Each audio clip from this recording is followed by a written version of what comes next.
We start chapter 2 by introducing one of the main protagonists of probability, which is the concept of random variable. As always, we motivate this definition with a concrete example. Suppose we conduct an opinion poll on a group of 50 people, asking them if they agree or not upon a certain topic. If we record 1 for agree and 0 for disagree, then each outcome of the pool will be an ordered string of size 50 of zeros and ones. As a consequence, the sample space S is the set of all possible such strings, whose number is huge, 2 to the power 50. 2 appears because we can have either 0 or 1 in the string, and 50 appears because we have 50 people. This number is of order 10 to the power 15, that is 1 followed by 15 zeros. Of course, we would like to reduce this huge sample space to a smaller size. In order to do that, we consider the following idea. What is interesting in an opinion pool is the number of people who agree out of the total sample of persons that we have contacted. Of course, this number is exhaustive because by exclusion we can obtain the number of people who disagree. So for each string S of 50 ones and zeros, if we count how many ones we have in that string, the essence of the pool will be captured. Mathematically speaking, this is equivalent to the definition of the function x from S to R, which takes a string S as input and provides as output x of S the number of ones recorded in the string. We have to underline a subtle point. That is, x is a deterministic function. That is, once we select the string S, x will give us the exact value of ones in this string. However, until we pass to x the information inside S, we don't know it. So the randomness is intrinsically incorporated in the string belonging to the sample space S. We also have to introduce the so-called range of x. It is indicated with this symbol here, and by definition is the set of all real values y, such that it exists a string S belonging to the sample space, such that y can be written as x applied to that string. But since x of S is by definition the number of ones recorded in a string, it is clear that the range is given by the numbers 0, 1, 2, etc., up to 50. It is clear that dealing with this set is much easier than dealing with the original sample space S, which was composed by a huge number of different strings. In this chapter, we're going to see how we can effectively replace the original sample space S with the function x and the novel sample space given by the range of x. But first of all, we must pass from the specific example of the opinion pool to an abstract definition that we can use in general. This is the concept of random variable. Consider a sample space S, then a function x from S to R is called a random variable. The range of x is the set of all the images of S through x, and we can indicate it either with this symbol or with this symbol here, which is a calligraphic X. If the range of x is either a finite or countable subset of R, then the random variable x is called discrete, otherwise it is called continuous. Regarding the notation, for random variables we have a standard notation, which is the following. Random variables are always denoted with uppercase letters, and their values belonging to their range are always denoted with the corresponding lowercase letters. So typically you'll find something like this for random variables, and something like this for the values in their range.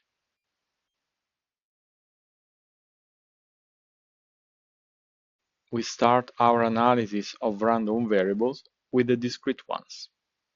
Consider a sample space S, a probability function P associated with the sample space, and a random variable X. We're going to see that with these ingredients we can cook a particularly interesting function defined on the range of X.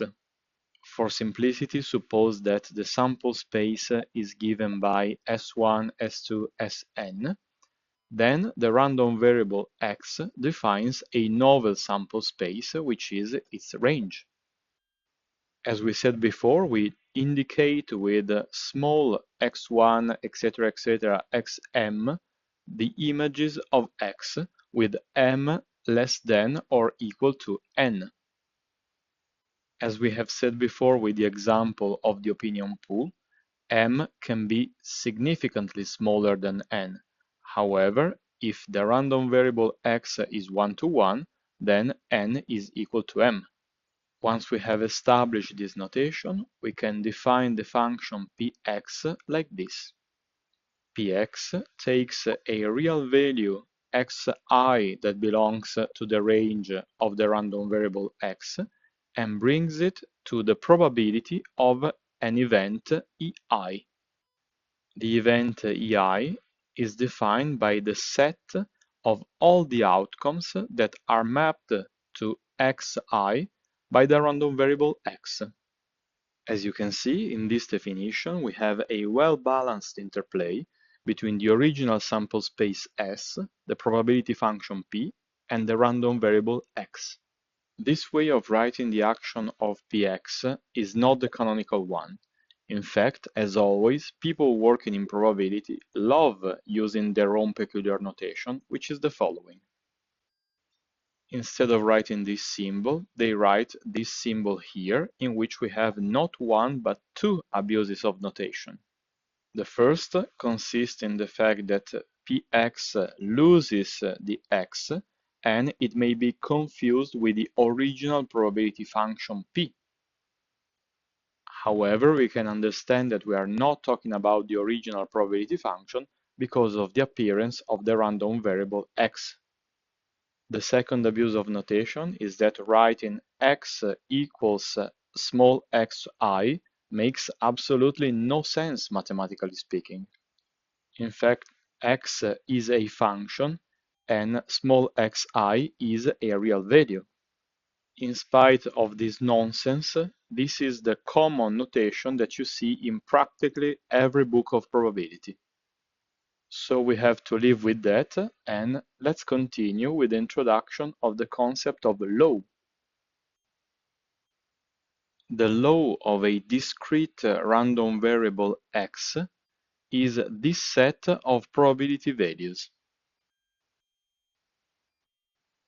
If the number of probability values is not too big, then in books you often see tables like this one in order to visualize the law of a random variable. When you see tables like this, just keep in mind the fact that the sum of all these values must be 1, because we're talking, of course, about probabilities.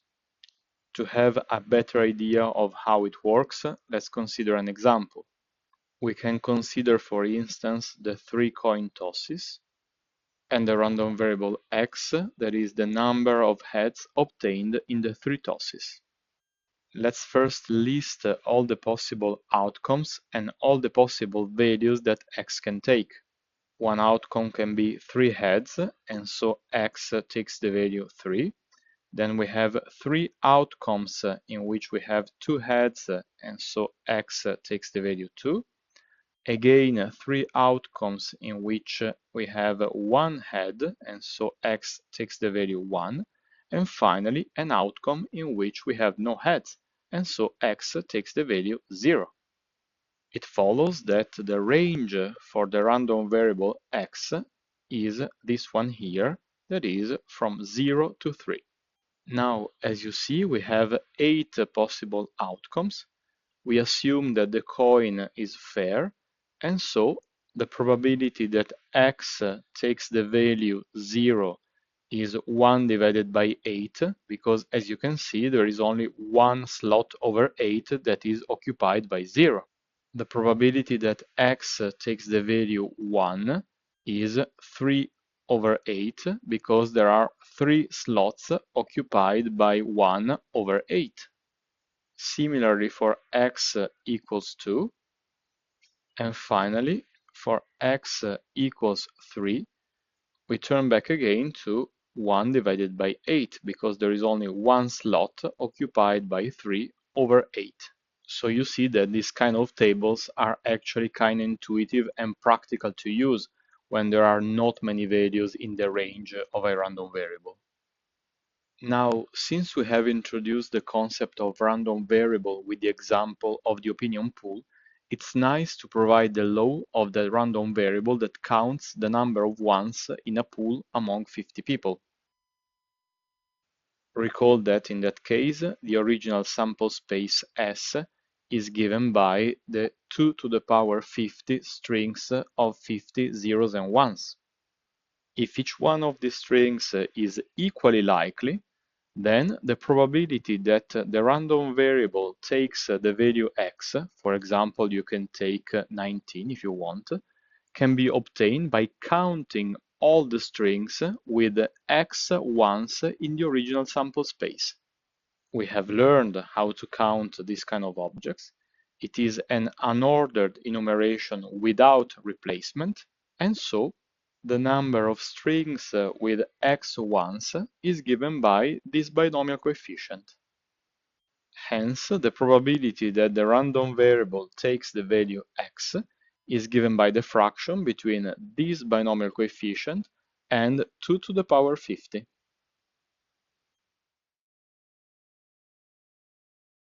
So far we have discussed just discrete random variables. Now let's deal also with continuous ones. We could try to give the definition of law of a continuous random variable by replicating the one that we have just given for a discrete random variable. But unfortunately, this idea cannot work for a simple reason. The probability that a continuous random variable takes a particular real value is in general 0. To understand this seemingly strange sentence, let's put it in the context of a practical example. Suppose that you want to compute the probability that the level of cholesterol in your blood is given by this precise value written here. This real number has an infinite amount of digits, and so it is simply impossible to know the level of cholesterol with such a perfect precision, and the probability that x gives this particular value is 0. Why 0? Well, because when an event cannot occur, its probability is null.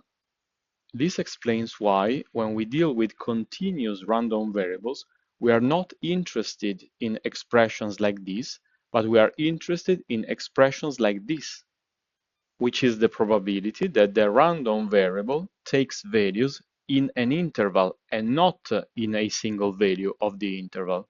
Precisely, this notation stands for the probability of this event. That is, the set of outcomes belonging to the sample space, such that x evaluated in these outcomes gives rise to values between a and b. This expression appears in the following definition. Given a discrete or continuous random variable x, its cumulative distribution function, written for simplicity with CDF, is the function fx defined as follows. Fx takes a real number and brings it to the probability that the values expressed by the random variable x are less or equal to that number. As always, let's immediately accompany the definition with a concrete example. We use again the cosine of 3 fair coins, and we take as a random variable the number of heads observed. Using the probabilities that we have computed in this example, we can build the cumulative distribution function for this random variable. Since the probability of counting a negative amount of heads is 0, we have that the cumulative distribution function for x between minus infinite and 0 is 0. Then we know that the probability of counting 0 heads is 1 divided by 8.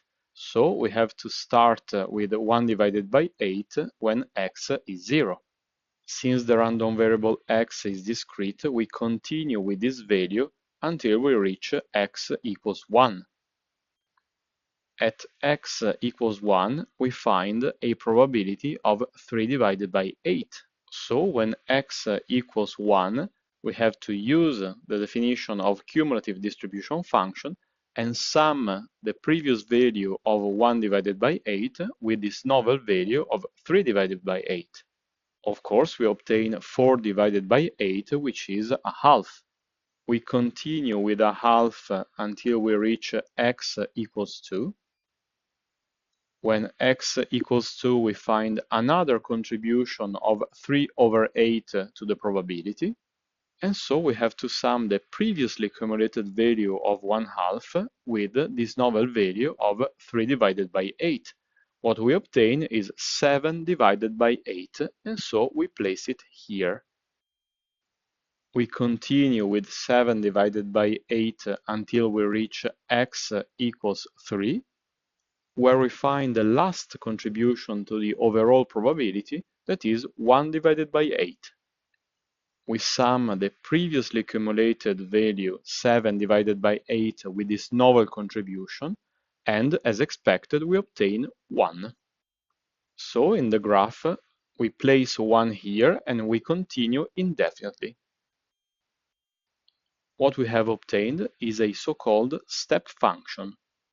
The fact that the cumulative distribution function of a discrete random variable is a step function is not a coincidence, as we are going to see in the following theorem.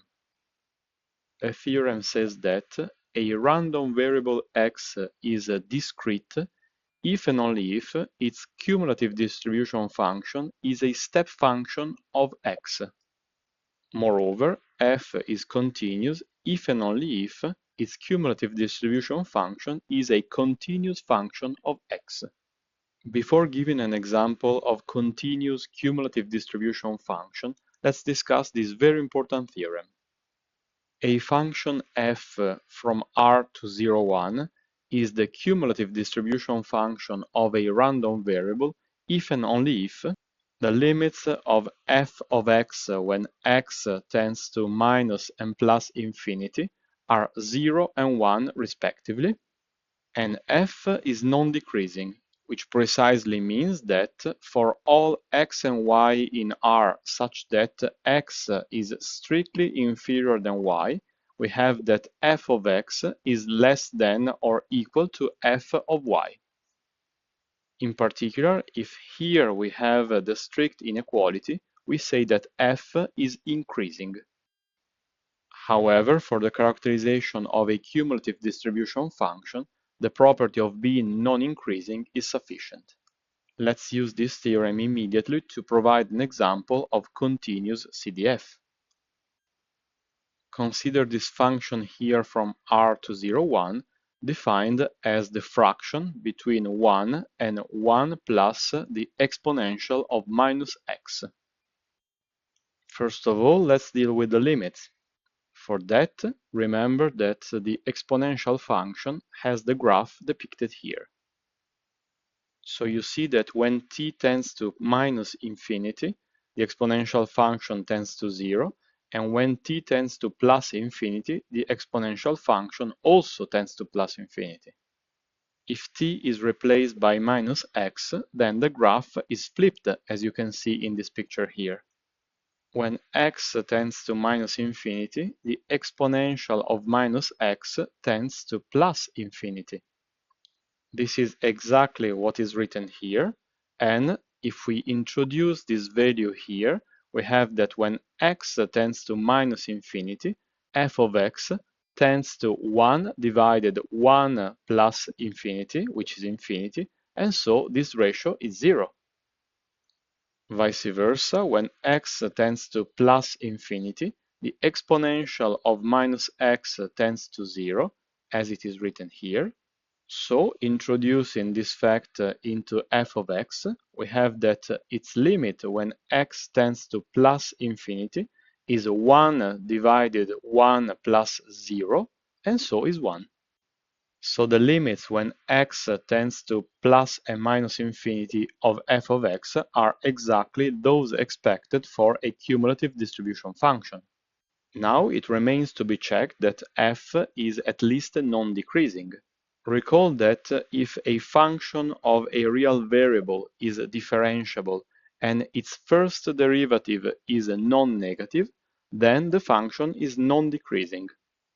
Now the derivative of f of x is this expression here, which is always strictly positive.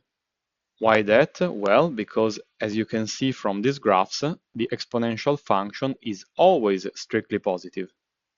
This implies that both the numerator and the denominator of this fraction are strictly positive numbers. So in conclusion, all the three conditions that define f as the cumulative distribution function of a random variable are satisfied. The graph of f is the sigmoid curve that is depicted here.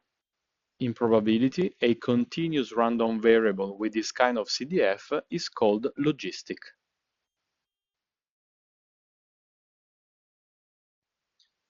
We close this section with a theorem which says that a random variable x is completely determined by its cumulative distribution function fx. In order to state precisely this theorem, we need the concept of identically distributed random variables. Given the random variables x and y, we say that they are identically distributed if for every subset A of R, we have that the probability of x taking values in A is exactly the same as the probability of y taking values in A. With the following example, we are going to see that two random variables that are identically distributed may not necessarily be equal. Let's leverage again on the information that we have about the random experiment of tossing a fair coin 3 times. We define two random variables. X is again the number of heads observed, and y is the number of tails observed. We know that the outcomes of these random experiments are written here, and as you can see, they are symmetrically distributed with respect to heads and tails. The symmetry can be simply understood by looking at the colors. Here, for example, we have 3 heads, and here we have 3 tails. Then we have 2 heads and 1 tails, and here we have 2 tails and 1 head, etc., etc. As a consequence, the laws of x and y are exactly the same. So, by definition, x and y are identically distributed. However, for every outcome S, x of S is different than y of x. As an example, write this S1, then x of S1 is 3, but y of S1 is 0. If you want another example, call this S7, then you have that x of S7 is 1 because there is just one heads, and y of S7 is 2 because there are 2 tails. So, in spite of the fact that x and y are identically distributed because they have the same law, they are different functions, and so they are different random variables. I hope that this example clarified the difference between two identical random variables and two identically distributed random variables. Keeping this in mind, let's go through the following theorem, which says that the random variables x and y are identically distributed if and only if their cumulative distribution functions are the same. So the takeaway message is that when we talk about identically distributed random variables, x and y, we are discussing the way in which the probabilistic values induced by x and y are globally distributed, and we are not talking about the single values that x and y produce.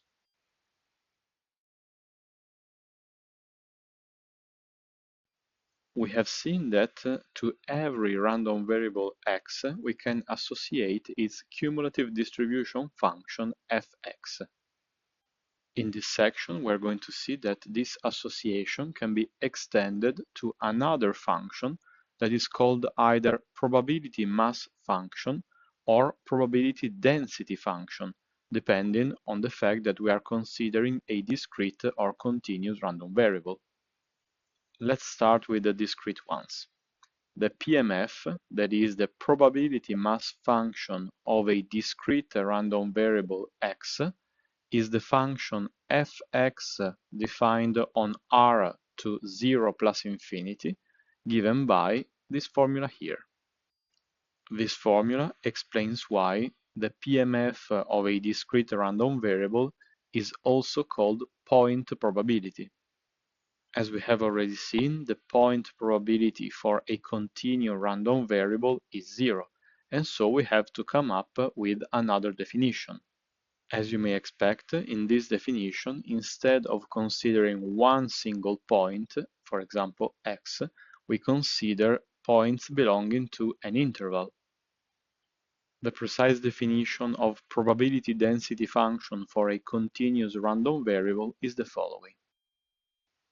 If it exists a function fx defined on R that takes values in 0 plus infinity, such that the probability that the random variable x takes values between a and b is given by the integral between a and b of f of x, then we call f of x the probability density function, or simply the density, of the random variable x.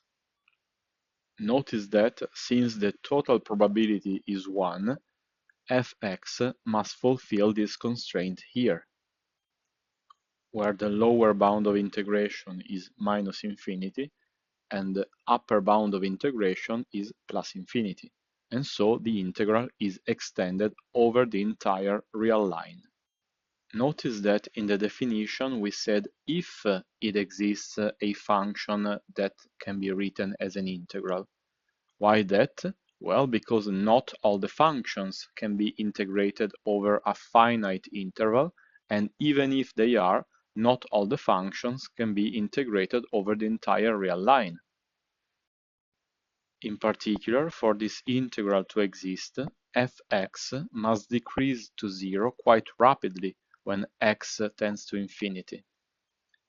Supposing that x has a density, then we can understand very easily why for every a in R, the probability that x takes exactly the value a is 0.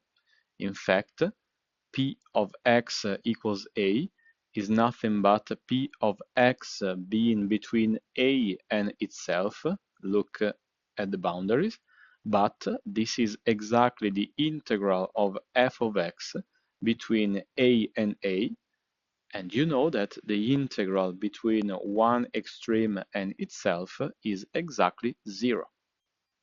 Now let's discuss the relationship between the probability density function of a random variable and its cumulative distribution function. If the cumulative distribution function fx of a continuous random variable x is differentiable, then x has a density, and the relationship between them is the following. The density of x is the first derivative of its cumulative distribution function. We can also obtain an integral relation between the density and the cumulative distribution function. What we have to do is to apply the fundamental theorem of calculus to this formula here. If we consider the integral between minus infinity and x of fx of t in dt, we use the variable t because x has already been occupied as the upper bound of the integral. Then this is equal to the integral between minus infinity and x of fx prime of t in dt. Now the fundamental theorem of calculus establishes that this is nothing but fx of t evaluated between x and minus infinity. That is fx of small x minus the limit when t tends to minus infinity of fx of t. However, we have already seen that this limit is 0. And so this integral of the density is nothing but the cumulative distribution function, which proves the formula that is written here. Now, from the rules of integral calculus, remember that there is a very simple way to compute this kind of integrals when you know the so-called primitive of this function. The primitive of f of x is the function whose first derivative gives exactly f of x. And in the previous theorem, what we have seen is that the primitive of the density is the cumulative distribution function. Once we know the primitive, the integral is very easy, because it is nothing but the primitive evaluated in the upper bound minus the primitive evaluated in the lower bound. So to resume, the probability that the random variable x takes values between a and b is the difference between the cumulative distribution function of x between a and b. Let's immediately put in context these results by considering the logistic distribution. Remember that in this example we have checked that this is a valid cumulative distribution function and its first derivative is given by this expression. Thanks to what we have just seen, we can call this the density of the logistic distribution. The graph of the density is depicted in this figure here. Now recall from your courses of calculus that the geometric meaning of the integral of a positive valued function is nothing but the area between the graph of the function and the horizontal axis. So if you fix values a and b, fx of a is the area underneath the graph of the density when x is between minus infinite and a, and so this violet area here.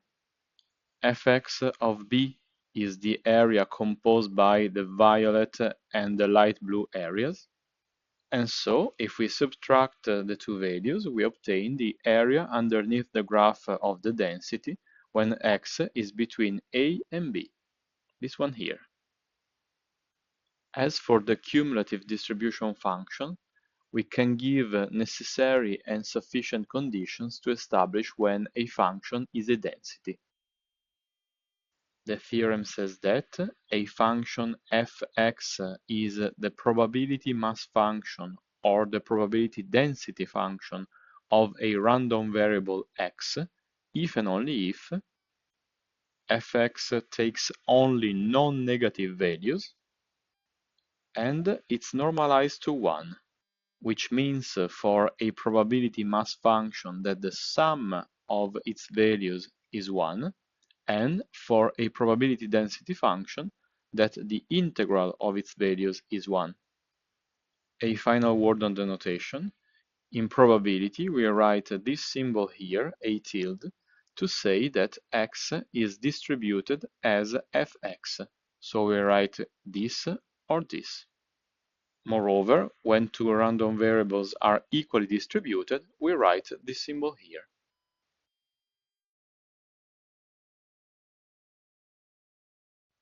It's time for a well-deserved recap. First of all, we have introduced the concept of random variable, which is a function x from a sample space to the set of real values. The set of all images of the outcomes through the function x is called the range of the random variable, and it is indicated with a calligraphic x. The range can be either discrete or continuous, and accordingly, we call x discrete or continuous random variable. In the discrete case, if xi is a value in the range of the random variable x, we write this symbol here to denote the probability of this event. The event is the set of all the outcomes that are sent to the value xi by the random variable. The law of the discrete random variable x is precisely the set of all these probability values here. Finally, the probability mass function fx associated to the discrete random variable x is the function that takes a value x and brings it to its probability in the law of x. Now, to deal with continuous random variables, we have to introduce this notation. P of x between a and b is the probability of this event. That is, the set of all outcomes that are sent to the interval ab by the random variable x. For a continuous random variable x, we can find its cumulative distribution function, fx. For each fixed value, the cumulative distribution function of x is the probability that x is less or equal to that value. A function f is the cumulative distribution function of a random variable if and only if it is non-decreasing and its limits when x tends to minus infinite and plus infinite are 0 and 1 respectively. We said that two random variables x and y are identically distributed, and we write this symbol here, when their cumulative distribution functions are exactly the same. Finally, we say that x has a probability density function, or simply density, if it exists a function like this, such that its integral between a and b gives back this probability. An important theorem says that if the cumulative distribution function of a random variable is differentiable, then its first derivative is the density. And thanks to the fundamental theorem of the integral calculus, we have that the probability that x takes values between a and b is nothing but the difference between the cumulative distribution function of x calculated in b and in a. As always, let me stress that you don't have to be worried if it seems a lot to absorb. In the next lessons, we'll see many examples of distributions and densities, and those concepts will become more and more familiar. But for the moment, it's important that you keep in mind these definitions and where they come from.